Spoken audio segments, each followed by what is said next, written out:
Hi and welcome back to the building of Extinction. As you can see, we have moved the project outside and we've started doing the assembly of the dinosaur skeleton. The first part was to assemble our 2-inch tube welded steel frame, and it provides support to the legs and to the spine, and at the base of it we have two large 1/4-inch steel pads that give it some support and weight down below.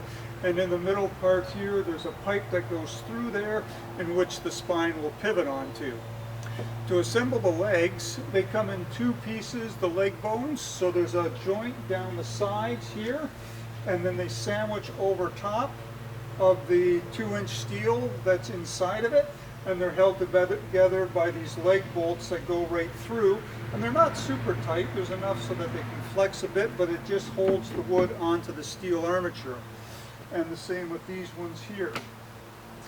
And we also, up above here, we've installed the pelvis. It comes into two halves, so we are able to marry the two down on the bottom, and then there's a side that goes on either side of the vertebrae that begins here at the center part on the hips.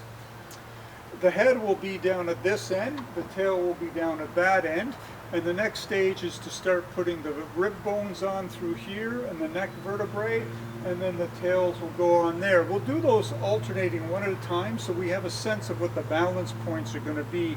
Ideally, we want a fairly equal balance so that there's less stress on the motor, which will be mounted back there in order to drive it.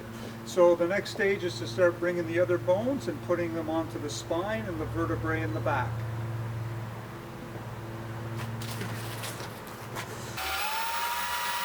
This process here shows us going through the drilling of the steel, the 2-inch steel tubing that makes up the frame.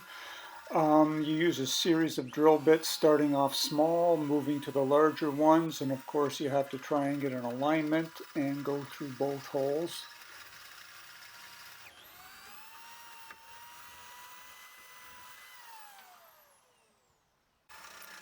Once the steel is drilled, we switch to a larger series of bits, mostly wood auger bits, and then we can also get the alignment and drill the holes to accommodate the bolts that will anchor the wooden bones through to the steel frame. And this gives us a head to tail view of the spine, the pelvis, and the large leg bones all installed, with the next step ready to begin putting on the vertebrae onto the spine.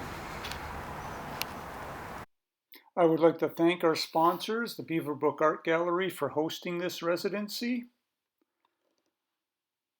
the Bonavista Biennale, in which Extinction will debut on the Newfoundland Peninsula this August, the Canada Council for the Arts for funding this project, and the support of the Prince Edward Island Department of Culture.